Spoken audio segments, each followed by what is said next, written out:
Hola amigos, hoy vamos a hacer el examen de matemáticas aplicadas a las ciencias sociales propuesto en julio del 2020 en la Universidad de Asturias o en la Universidad de Oviedo. Vamos entonces a recordar que esto es simplemente para apoyaros en vuestros estudios y que en último término será vuestro profesor quien tenga siempre la última palabra, puesto que yo no estoy ahí para poder resolver las posibles dudas que os pueda sugerir con estos vídeos. Simplemente perdonad los posibles errores que se puedan deslizar y intento ayudaros con la mejora de mis intenciones. Vamos entonces con el primer ejercicio, que dice lo siguiente. En una oficina se hicieron la semana pasada un total de 550 fotocopias, entre fotocopias en blanco y negro y fotocopias en color. Me dice que el coste total de dichas fotocopias fue de 3,5 euros, siendo el coste de cada fotocopia en blanco y negro M céntimos de euro y el coste de cada fotocopia en color 4 veces el coste de una en blanco y negro. Bien, plantea el sistema de ecuaciones en función de M, donde las incógnitas X y sean el número de fotocopias en blanco y negro y en color hechas la semana pasada. Bueno, aquí ya me dicen a qué le tengo que llamar X y a lo que le tengo que llamar Y, que son las fotocopias en blanco y negro para X y ahí las fotocopias en color. Pues vamos con la primera ecuación. Me dice que cada fotocopia en blanco y negro cuesta M céntimos de euro y en color 4 veces el coste de blanco y negro, es decir, 4M. Entonces, M por X más 4M por Y tiene que ser los céntimos totales de que me van a costar todas las fotocopias. Como todo el coste total fue de 3,5 euros, la ecuación que tengo es que MX más 4MY tiene que ser igual a 350 céntimos, 350. Y por otra parte me dice que al principio que se hicieron en total 550 fotocopias, es decir que X más Y son 550. Entonces ya tengo mis dos ecuaciones. Es un sistema de dos ecuaciones con dos incógnitas. Aquí hay que tener cuidado en el 350, porque fijaros que yo estoy dando el precio en céntimos. Entonces si el total fue 3,5 euros, aquí no puedo poner 3,5, eso sería un error bastante grave. Entonces 350. Bien. Planteamos entonces el sistema de ecuaciones, ya lo tenemos aquí. El primer apartado está hecho, 0,5 puntos ya los tenemos. Vamos a ver para qué valores de M el sistema anterior tiene solución. Bien, lo podemos hacer por el teorema de Rouchet, teniendo en cuenta que bueno, pero como estamos en matemáticas aplicadas a las ciencias sociales, lo vamos a hacer por el método de Gauss. Y el método de Gauss ponemos la matriz ampliada del sistema, que es la matriz principal de los coeficientes, más la de las columnas de los términos independientes, y voy a tratar de hacer ceros debajo de la diagonal 1, 4M, es decir, tengo que hacer un 0 donde está esta M. Para hacer un 0 donde está esta M, lo que voy a hacer es la segunda fila, le resto la primera multiplicada por M. Aquí tengo la fila 2, le resto M por la primera fila y me queda la primera fila, queda inalterada, 1, 1, 550 y luego queda M menos M, 0, 4M menos M por 1 es 4M menos M, 3M y 350 menos 550 por M, pues en principio 350 menos 500 por 50 por M. Vale, entonces ahora ya está, ya he acabado de diagonalizar esta matriz, digámoslo así, y ¿qué sistema equivalente me genera a la nueva matriz obtenida? Pues me queda 3M 0 por X, se queda 0, la X desaparece en esa ecuación, y queda 3M por Y igual a 350 menos 550 por M, de donde puedo despejar la Y, que sería 350 menos 550M partido por 3M. Entonces, ¿cuál es el problema ahora en la Y? Es decir, ¿para qué valores de M esto no tiene solución? Pues está claro que al ser un cociente, los valores de M que anulen el denominador son valores de M que me producen una situación incompatible, porque si M es igual a 0 me quedaría como solución 350 partido por 0. Así que el 0 es la casuística que tengo que tener en cuenta para M. Entonces tengo los siguientes casos. ¿Qué ocurre si M es distinto de 0? Si M es distinto de 0, aquí Y tendría su solución, no habría problema ninguno, y X tendría su solución despejada de la primera ecuación. X sería 550 menos la solución de Y. Por lo tanto, tiene solución única si M es distinto de 0. ¿Qué es lo que me está pidiendo el ejercicio? ¿Para qué valores de M el sistema tiene solución? Bueno, pues en principio para M distinto de 0, porque para M igual a 0 quedamos que no hay solución, es un sistema incompatible. Y dice, en caso de existir solución, ¿es siempre única? Pues sí, porque para si m es distinto de 0, la y tiene una solución y la x tiene una única solución. ¿Cuántas fotocopias en blanco y negro se realizaron en la oficina si cada fotocopia en color costó 2 céntimos? Aquí cuidado, ahora que me cuesta 2 céntimos es cada fotocopia en color. Entonces las fotocopias, si la fotocopia en blanco y negro es la cuarta parte, es 2/4, es un medio, o sea, 0,5 céntimos. Vamos con la segunda parte y voy escribiendo, si en color costó 2 céntimos, en blanco y negro costó la cuarta parte, 2/4, que sería un medio, 0,5 céntimos. Bien, entonces este es el valor de m con el que tengo que trabajar ahora. Es decir, que ahora el sistema que tengo que resolver es el sistema para m igual a 0,5. Como ya la y ya la tengo despejada, simplemente tengo que sustituir m por 0,5 en esta expresión. Y me queda, aquí me queda, este es el sistema, y ya lo despejo sustituyendo por 0,5 aquí. Y me da 50. Haciendo las operaciones 50, y x es 550 menos y menos 50, que sería 500, que sería la solución para x. Bueno, es una forma de resolverlo por el método de Gauss. También lo podéis resolver por un sistema de Cramer o por el método de Cramer, si vuestro profesor os lo ha enseñado de esa forma. Vamos entonces al ejercicio siguiente, que me dice, dada la función a partido por x más 1, se pide, bueno, es un cociente sencillito, encontrar el valor de a que verifica que f de 0 es igual a 0 y f de 1 es 10 logaritmo neperiano de 2, donde f mayúscula denota una primitiva de f minúscula. Entonces lo que tenemos que hacer es calcular las primitivas de f de la función que me dan, y eso es la integral indefinida. Entonces lo que voy a hacer es, f de x es la integral indefinida de a partido por x más 1. Esta integral es inmediata porque, como podéis comprobar, es a por el logaritmo neperiano de x más 1, más la constante, más una constante, ¿no?, que me genera todas las primitivas de la función. Pero yo quiero una primitiva concreta, quiero encontrar una donde f de 0 es igual a 0, es decir, si f de 0 es igual a 0, sustituyendo la x por 0 aquí, en esta expresión, me tiene que dar 0. Entonces, quedaría a logaritmo neperiano de 0 más 1, logaritmo neperiano de 1, más c tiene que ser 0. Como el logaritmo neperiano de 1 es 0, aquí el a este desaparece, el logaritmo neperiano desaparece y me queda que c tiene que ser 0. Entonces ya tengo de entrada que la constante de integración va a ser 0. Y ahora necesito averiguar a, me falta por averiguar a, y a la voy a averiguar de la otra condición, de que f mayúscula de 1 es 10 logaritmo de 2. Entonces 10 logaritmo de 2 va a ser consiste en sustituir la x por 1, y si sustituyo la x por 1 me queda a logaritmo de 2 más c, que era 0. Entonces me queda que a es el 10 logaritmo neperiano de 2 partido por logaritmo neperiano de 2. Los logaritmos neperianos de 2 se cancelan por división, por simplificación, entonces a es igual a 10.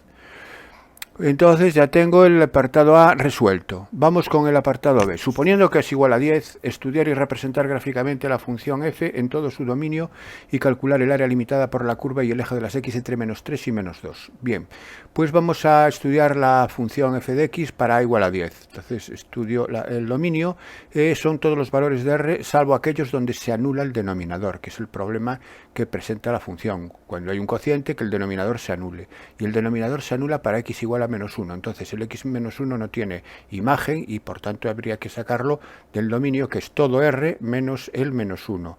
Escrito en forma de intervalos sería esta unión de intervalos donde el menos 1 es abierto y por tanto no entra dentro de este conjunto. Bien, el siguiente paso que vamos a estudiar es los cortes con los ejes de la función. El eje de las x. El eje de las x tiene de ordenada 0. Toda la ordenada siempre es 0 y por tanto sería igualar a 0 esta función. Sería a partido por x más 1 igual a 0. Pero 10 partido por x más 1 igual a 0 me generaría la igualdad 10 igual a 0. Es una incompatibilidad, por tanto no corta al eje de las x. La función no corta al eje de las x. Y con el eje de las y. Con el eje de las y x es 0. Si x es 0, sustituyendo x por 0 me queda que la imagen es 10 entre 1, 10. O sea que corta al eje de las y en el punto 0, 10. Lo siguiente que vamos a estudiar es la monotonía y los extremos, es decir, el crecimiento, el decrecimiento y los posibles extremos que tenga, si es que los tiene. Entonces, para estudiar la monotonía hay que hacer la derivada, y la derivada de 10 partido por x más 1 es menos 10 partido por x más 1 al cuadrado. Fijaros que es la derivada de un cociente, derivada de 10, 0 por el denominador sin derivar, menos la derivada de x más 1, que es menos 1, por 10, que es sin derivar, que es menos 10, partido por el denominador al cuadrado, es decir, partido por x más 1 al cuadrado. Si lo observáis, esta expresión es siempre negativa para todo x perteneciente al dominio. ¿Por qué? Porque el numerador es constante, siempre negativo, y el denominador es un cuadrado, y un cuadrado es siempre positivo. Salvo el 0, claro, pero el 0 no entra en el dominio, porque el 0 es para x igual a menos 1. Entonces, es menor que 0 en todo el dominio. Si la función es menor que 0 en todo su dominio, quiere decir que la derivada es negativa, quiere decir que la función es decreciente en el dominio. Si la función es decreciente en todo el dominio, no hay puntos donde cambia de decrecer a decrecer, y viceversa, con lo cual no tiene extremos relativos. No, es decreciente y no tiene extremos.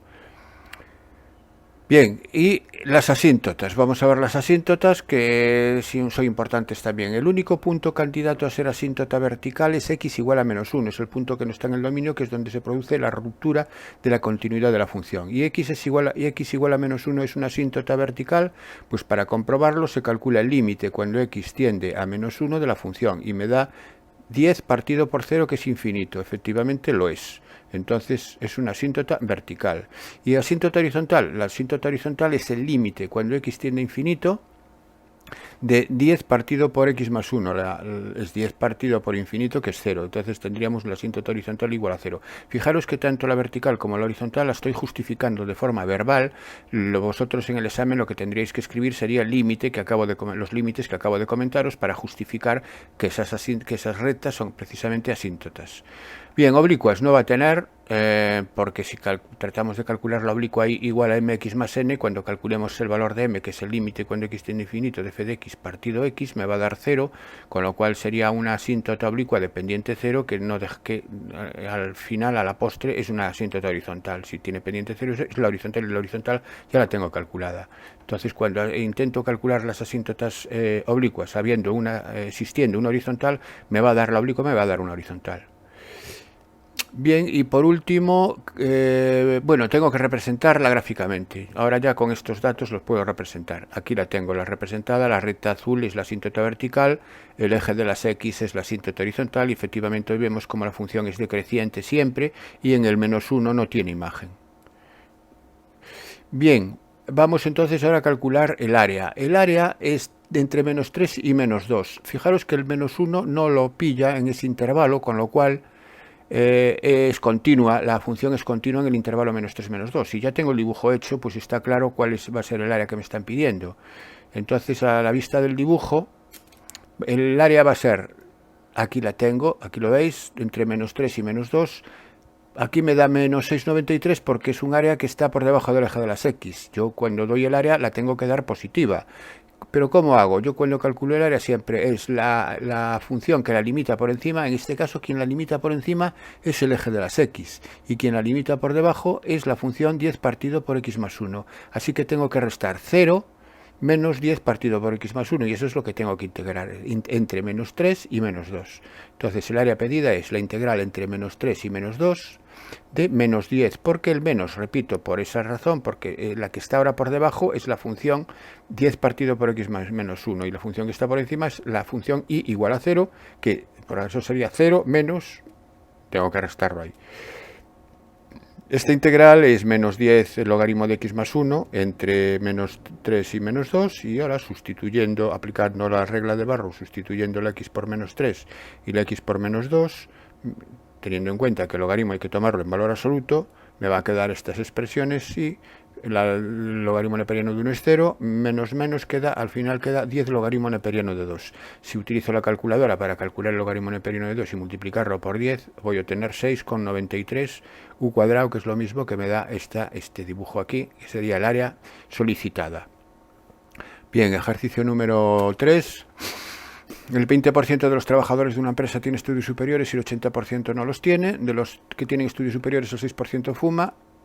y etcétera. Bueno, si los demás no, bueno, pues aquí se están estudiando dos variables. Una es los estudios, la calidad de los estudios, y otra es si fuman o no fuman los individuos. Bueno, pues eso se hace o bien por una tabla de contingencia o bien por un diagrama de árbol. Yo lo voy a hacer por un diagrama de árbol, que es más sencillo a la hora de recoger los datos. Entonces, yo elijo una persona y puede tener estudios superiores o no.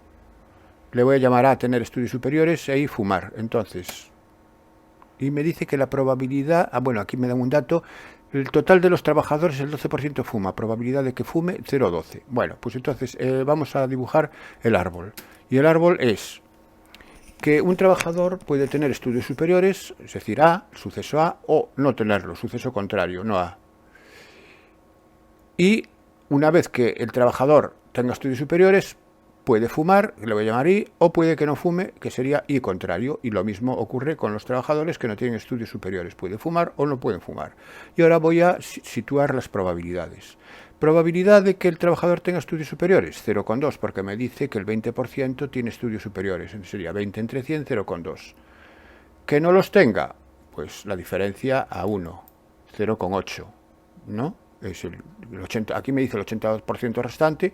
Es un dato que en principio tampoco me lo tendrían por qué decir. Recordar que en los diagramas de árbol las rectas que convergen en el mismo punto tienen que sumar, en probabilidad tienen que sumar 1. Ahora me dice que de los que tienen estudios superiores, es decir, de los A, el 6% fuma, el 6% satisface el suceso I, es decir, y el 6% corresponde a probabilidad 6 entre 100, 0,06. Que no fuma es la diferencia a 1. Y la probabilidad total de I es 12, pero este dato no lo tengo, aquí no lo tengo. Y ahora me dice, de los trabajadores que fuman, ¿qué porcentaje tiene estudios superiores? Bueno, como este dato no lo tengo, le voy a llamar X. Y a este le voy a llamar 1 menos X, que es la diferencia a 1. Y con estos valores voy a trabajar y lo que tengo que tratar es de despejar X. De entrada voy a ver qué me piden. A ver, de los trabajadores que fuman, de los que fuman son I, ¿qué porcentaje tiene estudios superiores? ¿Cuál es la probabilidad de A? Es una condicionada, es probabilidad de A condicionado a I. Bueno, para hallar esta probabilidad no necesito X, porque si os fijáis me queda... ¿Necesito X o no la necesito? No, no la necesito, porque me queda la probabilidad de la condicionada es la probabilidad de A intersección I partido por la probabilidad de I, pero la probabilidad de I me la dan en el ejercicio, me dan en el enunciado, me dicen que es 0,12, y la probabilidad de A intersección I es que tenga estudios superiores y fume, es decir, es 0,2 por 0,06. Entonces el resultado aquí, el apartado A, es inmediato, es 0,1. Esto sería el apartado A. Vamos con el apartado B, de los trabajadores que no tienen estudios superiores, es decir, de los que son A contrario, ¿qué porcentaje fuma? Es una probabilidad condicionada. Me están pidiendo la probabilidad de I condicionado a no A. La probabilidad de que fumen condicionado a A. Y aquí sí voy a necesitar X. ¿Por qué? Porque si aplico la fórmula de la probabilidad condicionada, es la probabilidad de no A intersección I partido por la probabilidad de no A. La probabilidad de no A la conozco, pero la de no A intersección I no, porque es 0,8 por X. Entonces tengo que averiguar quién es X. Y para averiguar quién es X es fácil. Es teniendo en cuenta que la probabilidad de I es 0,12, pero también sabemos que la probabilidad de I es 0,2 por 0,06, que es la I con estudios superiores, más la probabilidad de más 0,8 por X, que es la I de no estudios superiores. Entonces, este valor que necesito X para completarlo, la X la deduzco de aquí. Probabilidad de I, 0,12.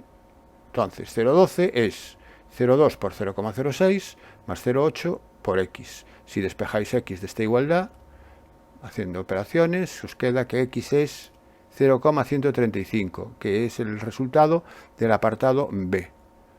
Y entonces el apartado B, el porcentaje, me piden porcentajes. Si me piden porcentajes es multiplicar las probabilidades por 100. Aquí sería el 13,5 y en el apartado A sería el 10%. Bien, pues este sería el 3A, pasamos al 4A. Para estudiar la evolución del precio medio de un producto en determinada ciudad se consideró una muestra aleatoria de 40 comercios de dicha ciudad y se obtuvo que el precio medio de dicho producto era de 36 euros. Se supone que el precio de dicho producto se puede aproximar por una normal con desviación típica 5,5 euros. Construye un intervalo de confianza para el precio medio de dicho producto en esa ciudad al 90% de confianza. Bueno, primero vamos a recoger los datos. Me dan una muestra de 40 individuos, que son, en este caso los individuos son comercios, n igual a 40. La media muestral, que es X barra, me dice que es 36 euros y es una normal, la X, que es el precio del producto, es una normal de media NU, desconocida en principio. Esto es la media de la población, no la media de la muestra, no las confundamos. Y la desviación típica es 5,5. Apartado A, intervalo de confianza para el precio medio al 90%. El 90% entonces quiere decir que 1 menos alfa, que es el nivel de confianza, es 0,9. Si 1 menos alfa es 0,9, alfa es 0,1, alfa medio es 0,05 y 1 menos alfa medio es 0,95. Tengo que ir a la tabla y buscar el valor de Z, en la normal tipificada, que me da probabilidad acumulada a 0,95. Entonces vamos a buscar el 0,95 y el 0,95 lo encontramos entre 1,6 en la columna 4 y 1,6 en la columna 5. Entonces por ahora voy a coger el valor medio, que sería 1,645. Y 1,645 es el valor que voy a tomar para Z de alfa medios. Aquí lo tengo, 1,645. Bueno, pues entonces ahora lo único que tengo que construir es el intervalo. Hay que recordar la fórmula, que la fórmula es la media muestral más menos Z alfa medios por sigma, que es 5,5, que es la desviación típica, partido raíz de n raíz de 40. Esto, el 36 es el centro del intervalo y lo que sumamos y restamos es el radio del intervalo. Que en este caso da 1,43. Si lo queremos dejar en forma de intervalo, es decir, dando el extremo inferior y el extremo superior, sería el intervalo, restando me queda 34,57 y sumando obtengo el valor 37,43. Entonces ese es el intervalo pedido en el apartado A. Vamos con el apartado B. El apartado B me dice cuál sería el tamaño muestral mínimo necesario para estimar el verdadero precio medio en esa ciudad a partir de la media muestral, con un error de estimación máximo de 1,5 euros y un nivel de confianza del 90%. Si el nivel de confianza es del 90%, ya tengo el cálculo hecho en el apartado A, porque es el mismo nivel de confianza y el Z alfa medios es el que voy a necesitar. Y me dice que el error ha de ser con un error máximo 1,5. Entonces el error ha de ser inferior a 1,5. Y el error, cuando damos el intervalo de confianza, es el radio. Así que el radio es 1,645 por 5,5, que es la desviación típica, eso no cambia, partido por la raíz del tamaño de la muestra, que es lo que me están pidiendo ahora, n. Eso tiene que ser menor o igual que 1,5, que es el error máximo. Bueno, pues a partir de esta desigualdad, la raíz de n pasa multiplicando el 1,5 y me queda que 1,5 raíz de n es mayor o igual que este producto. Este producto, 5,5 por esto, me da 9 y pico. El 1,5 lo paso dividiendo y me queda que raíz de n es mayor o igual que 6,031 y elevo al cuadrado ambos miembros de la desigualdad para quitar la raíz, para extraer la raíz, y queda que n es mayor o igual que 36,3. Como n tiene que ser un número entero, la solución al ejercicio es n mayor o igual que 37. Es decir, el valor mínimo, el tamaño muestral mínimo necesario es 37 individuos. En este caso creo que son comercios, y 37 comercios. Bueno, y esto sería el ejercicio ya, el cual lo ha resuelto. Pasamos al siguiente, que ya pasamos al bloque B, a la opción B. Entonces el 1B me dice que un local que se destinará a restaurante se está pensando en poner mesas altas y bajas. Las mesas altas necesitan una superficie de 2 metros cuadrados cada una, mientras que las mesas bajas necesitan una superficie de 4 metros cuadrados cada una. El local dedicará a mesas como mucho una superficie de 120 metros cuadrados. El propietario que haya al menos 5 mesas bajas y como mucho el doble de mesas altas que bajas. ¿Cuántas mesas puede haber en el restaurante de cada tipo? Plantea el problema y representa gráficamente el conjunto de soluciones. ¿Podrá haber 15 mesas de cada tipo? Bien, este es un problema de programación lineal donde vamos a llamar a las variables x e y X va a ser mesas, voy a llamarle mesas altas, y voy a utilizar la variable y para las mesas, para el número de mesas bajas. Bien, una vez que ya tengo definido esto, vamos con las restricciones del problema. La primera es la trivial, que siempre hay que tenerla en cuenta, que es x mayor o igual que 0 e y mayor o igual que 0, porque el número de mesas no puede ser negativo. Esto me va a circunscribir la región factible o conjunto de soluciones al primer cuadrante del sistema de ejes cartesianos, porque serían los valores donde x e y son mayores o iguales que 0. Bien, pues pasamos entonces a la siguiente restricción. Me dice que las mesas altas, es decir, las x, necesitan una superficie de 2 metros cuadrados y las bajas de 4. Entonces el total de superficie que voy a utilizar con x mesas altas y mesas bajas son 2x más 4y. Y como tengo como mucho que dedicarle una superficie de 120 metros cuadrados, pues 2x más 4y ha de ser menor o igual que 120 metros cuadrados. Esto sería la primera restricción. La siguiente me dice que el propietario quiere que haya al menos 5 mesas bajas, es decir, el número de mesas bajas sí tiene que ser por lo menos 5, entonces y mayor o igual que 5. Bien, ya voy representando la recta, en este caso 2x más 4y igual a 120, sería esa, y mayor o igual que 5. Bien, represento ahora la recta y igual a 5, que sería esta, horizontal, y dice que como mucho haya el doble de mesas altas que bajas. ¿Eso cómo lo podemos formular? Es que el número de mesas bajas, que es y, tendrá que ser como mucho el doble de mesas altas, es decir, tendrá que ser menor o igual que 2x, y menor o igual que 2x. Y la recta y igual a 2x representada en el plano es esta. Bueno, pues ya tengo las restricciones que me da el problema y ahora lo que tengo que ver es cuál es la región del plano que me generan estas desigualdades. Bueno, para eso es la siguiente. Bien, nos ceñimos al primer cuadrante solamente, por la x mayor o igual que 0 y mayor o igual que 0. Ahora vamos a ver la restricción roja. La restricción roja, los puntos son hacia abajo, debajo de la recta roja o encima. Pues vamos a tomar el 0, 0 que está debajo. Y el 0, 0 verifica la desigualdad, por tanto son los que están debajo. Y si son los que están debajo, y como nos estamos ciñendo al primer cuadrante, sería el área, sería todo este triángulo rectángulo formado por los ejes y la línea roja. Lo veis, ¿no? ¿Me seguís? Bien. Esta sería la primera restricción para la roja. Y ahora vamos con la azul. Me dice y mayor o igual que 5. Bueno, aquí ya no hay duda. Y mayor o igual que 5 son los puntos que están por encima de la recta azul. Entonces ahora, al solaparse con el anterior, me queda este triángulo rectángulo donde ahora el cateto, uno de los catetos es el segmento azul. ¿Ves? Se va reduciendo la superficie. Y por último, y menor o igual que 2x. Y menor o igual que 2x, cogemos un punto que esté, por ejemplo, encima, el 0,20, por ejemplo, que está a la izquierda de la recta verde. El 0,20 verifica la ecuación. Nos preguntamos, ¿20 es menor o igual que 0? Pues no.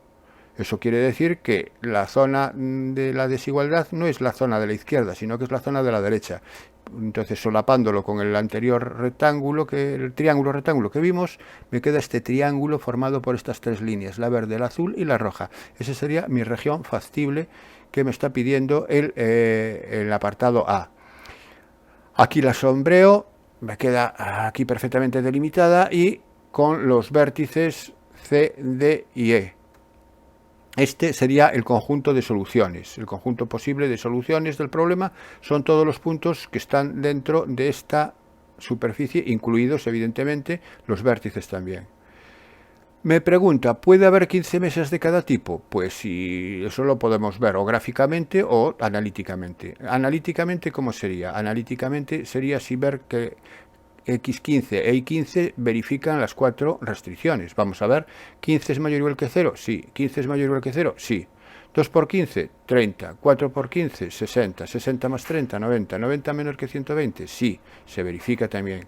15 es mayor o igual que 5, sí, sí. 15 es menor o igual que 30, sí. Entonces el 15-15 es una posible solución de las restricciones y por tanto podría haber 15 mesas de cada tipo. Si lo hacemos gráficamente, dibujamos el punto 15-15. Esta es la región factible. Antes lo dibujamos y el 15-15 me queda aquí más o menos, me queda por aquí, a esta altura, donde estoy marcando con el cursor, y estaría dentro de la región factible, valdría. Bueno, vamos entonces al apartado B. En el apartado B me pide que estudie el beneficio que dejan los clientes por mesa alta, es de 20 euros, mientras que el beneficio por mesa baja es de 25. ¿Cuántas mesas de cada tipo hay que colocar para maximizar los beneficios estimados?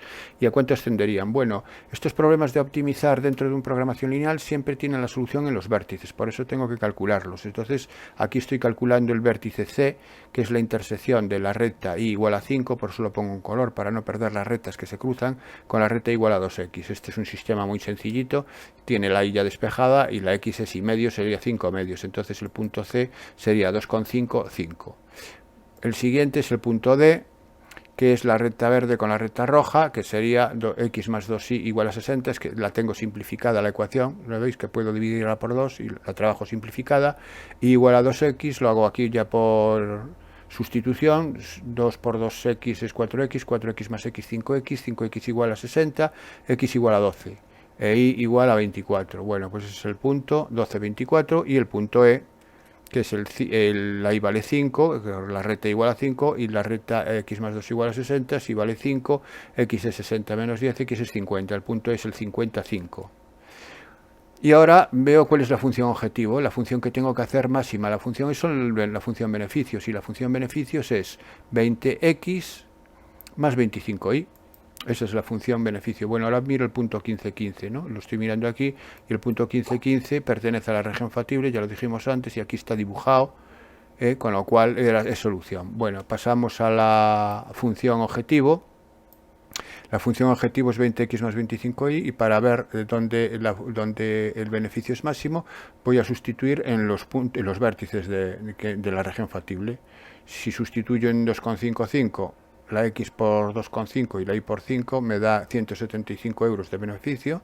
Si lo sustituyo en el 12,24 me da 840, y si lo sustituyo en 55 me da 1125, con lo cual la solución es que ¿cuántas mesas de cada tipo debo colocar para maximizar los beneficios estimados? Pues 50 mesas altas y 5 mesas bajas. ¿Y a cuánto ascienden dichos beneficios? A 1125. Entonces la solución del problema está expresada en esta igualdad. Bueno, espero que me hayáis seguido, que esté claro, y pasamos al siguiente ejercicio. A la hora de estudiar la relación entre el beneficio mensual de una empresa y la cantidad de producto fabricado, que se representa por f de x el beneficio mensual en millones de euros.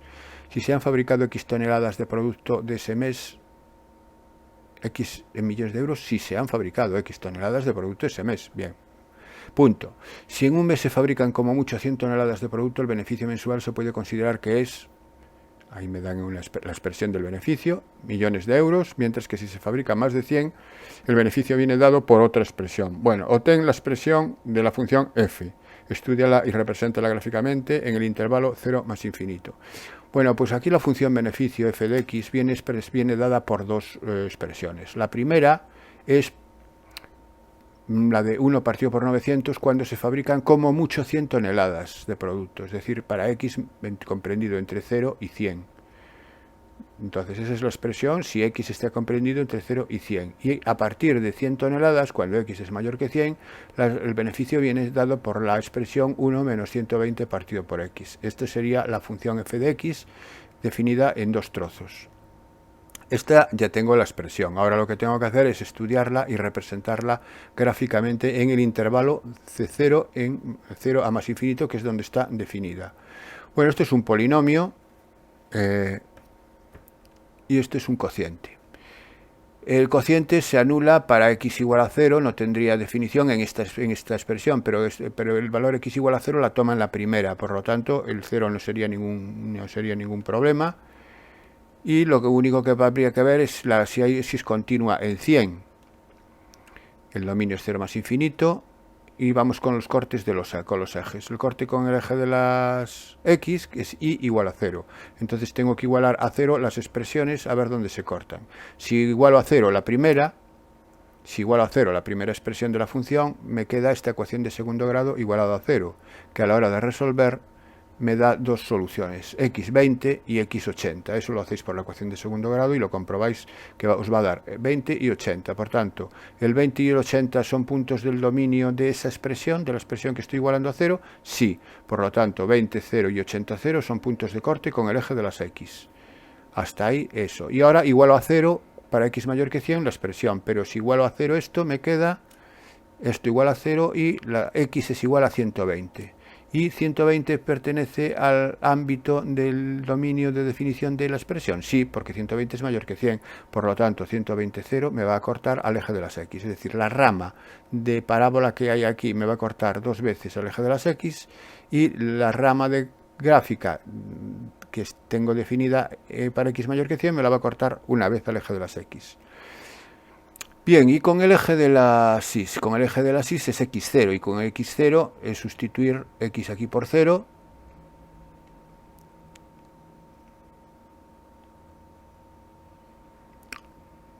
Este es con corte con el eje de las x.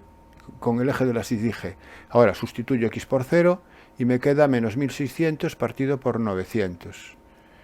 Menos 1600 partido por 900 es menos 16 novenos, que es menos 1 y pico. Bueno, corta el eje de la SIS en menos 1 con algo.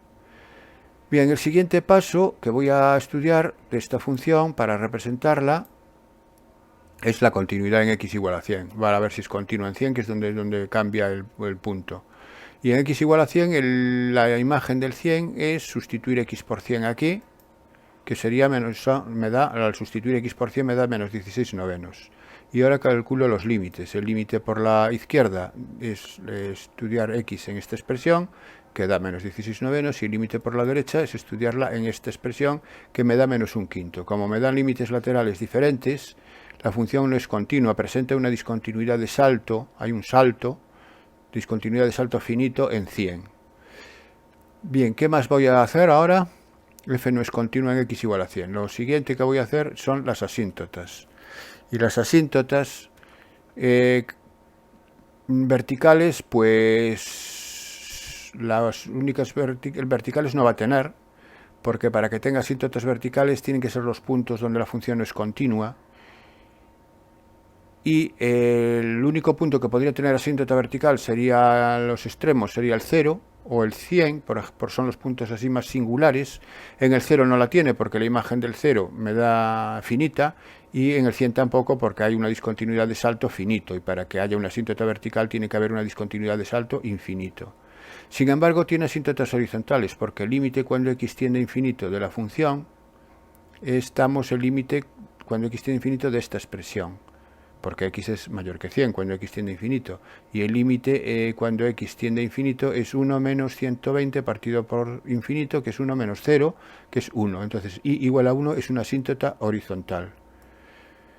El siguiente paso voy a hacer el crecimiento y los extremos. Para ello tengo que hacer la derivada. Entonces, en la derivada hago la derivada para los x comprendidos entre 0 y 100. El 100 no lo tomo porque en 100 no es continua. Si no es continua en 100 no es derivable, y por tanto la derivada en 100 no existe. Así que hago la derivada, que sería 1 partido por 900 por la derivada del polinomio, que es menos 2x más 100, si x está comprendido entre 0 y 100, y la derivada de la otra expresión, que es 120 partido por x al cuadrado, si x es mayor que 100. Bien. En 100, repito, no es derivable. Y voy a ver dónde se anula la derivada. Anulo la primera, y la primera ya vemos que se anula en x igual a 50. Lo veis aquí, ¿no? En x igual a 50, que pertenece al ámbito del dominio de esa derivada, de esa expresión. Por tanto, x igual a 50 es un punto singular de los que voy a tener que estudiar. Y la otra expresión, 120 partido por x al cuadrado, 120 partido por x al cuadrado nunca se anula. Por lo tanto, no me va a generar ningún punto singular. Así que lo único que tengo que estudiar es qué ocurre en que los intervalos del dominio, que con el 50 distribuyendo los subintervalos, ¿no? Que para estudiar el signo de la derivada. Y tengo que estudiar en el intervalo 0,50, en el intervalo 50-100 y en el intervalo 100 más infinito. Porque el 100 porque era un punto de discontinuidad, y ahí puedo tener problemas. Entonces, estudiarlo también como punto singular ahí, ¿no? Entonces, en el intervalo 0,50 tomo el 1, el punto x igual a 1, estudio el signo de la derivada. ¿Y quién es f' de 1? Pues bien, lo sustituyo aquí, me da positivo.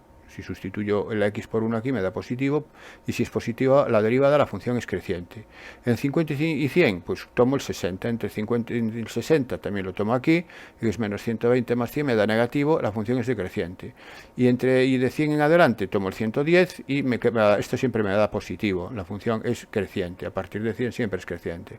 Bueno, pues con estos datos ya no voy a estudiar, a analizar más, ya estoy en condiciones de dibujar la función, y el dibujo de la función aquí lo tengo, haciendo las escalas diferentes de la x y de la y para que se pueda visualizar la forma que tiene la función. Tengo la rama de parábola desde 0 hasta 100, sería esto, que corta en 2 puntos, en el 20 y en el 80, y luego a partir de 100 una función que es asintótica con la recta y igual a 1, que era la asíntota horizontal, que corta en un solo punto al eje de las x y que es siempre creciente.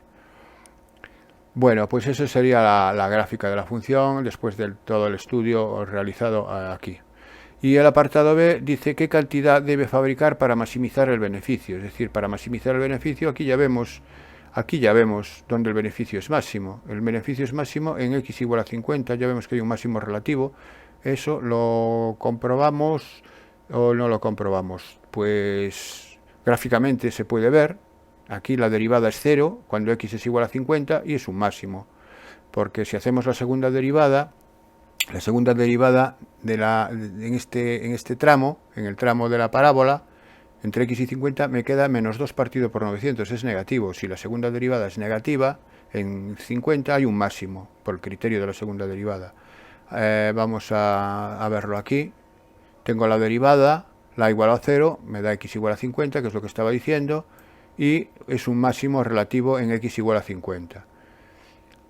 Entonces, ¿cuántos tengo que fabricar para toneladas? Pues son 50 toneladas. Con 50 toneladas obtengo beneficio máximo. ¿A cuánto asciende dicho beneficio? Pues dicho beneficio ascenderá a f de 50, a la imagen de 50 mediante la función. Aquí tengo la función. Y f de 50 si sustituyo x por 50 en la función, me va a dar 1, es decir, 1.000.000 de euros de beneficio. Ese sería el beneficio, la máximo beneficio que puedo tener produciendo 50 toneladas. ¿Qué cantidad hay que fabricar para que el beneficio sea positivo? Bueno, pues aquí también vemos que el beneficio es positivo entre 20 y 80, y a partir de, creo que era donde cortaba al eje de las x, creo que era 120, si no quiero recordar, y a partir de 120, eso sería gráficamente. Esto es la fabricación de las toneladas y 1.000.000 de euros. Y para que el beneficio sea positivo, pues tengo que fabricar de entre 20 y 80 toneladas o más de 120.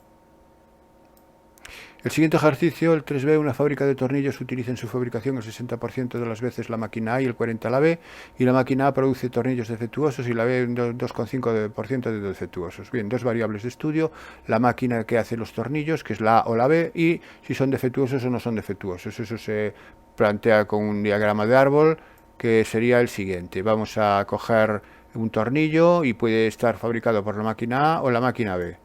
La probabilidad de que se fabrica la máquina A, pues 0,6, porque es el 60% de tornillos los fabrica la máquina A, y 0,4 la máquina B.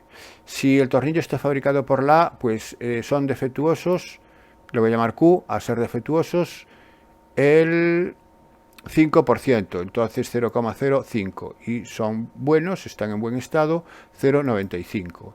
Y si procede de la máquina B, son defectuosos el 2,5%, es decir, 0,025, y son buenos 0,975. Una vez que ya tengo el diagrama de árbol, ¿qué me piden en el apartado A? Calcular la probabilidad de que un tornillo elegido al azar sea defectuoso, es decir, probabilidad de Q. La probabilidad de Q puede ser la de Q proveniente de A o la de Q proveniente de B, es decir, que sería 0,6 por 0,05, que son los provenientes de A, más 0,4 por 0,025, que son los provenientes de B. Eso, el resultado me da 0,04. Y el apartado B me dice, si un tornillo elegido al azar es defectuoso, ¿cuál es la probabilidad de que lo haya producido la máquina B? Esto es una probabilidad condicionada, aquí hay un si condicional claramente, y sería la probabilidad de B condicionado a Q, a ser defectuoso. La probabilidad de B condicionado a Q es la probabilidad de B intersección Q partido por la probabilidad de Q. La probabilidad de que sea de la máquina B y defectuoso es 0,4 por 0,025 y la probabilidad de Q lo he calculado ya en el apartado A, que es 0,04. Haciendo la operación correspondiente me da 0,25 y ya tengo resuelto el ejercicio 3B en 2 líneas. Siguiente ejercicio y último. En una determinada comunidad autónoma se ha seleccionado una muestra aleatoria de 500 personas, de las que 190 leen el periódico.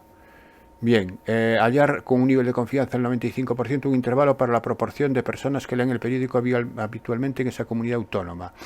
Bueno, es hallar un intervalo de confianza para la proporción y entonces los datos son n500, la muestra es de 500 y la proporción muestral es 190 partido por 500. Es la P circunflejo, que es la proporción muestral, ¿no?, de la muestra. 190 entre 500, que es 0,38.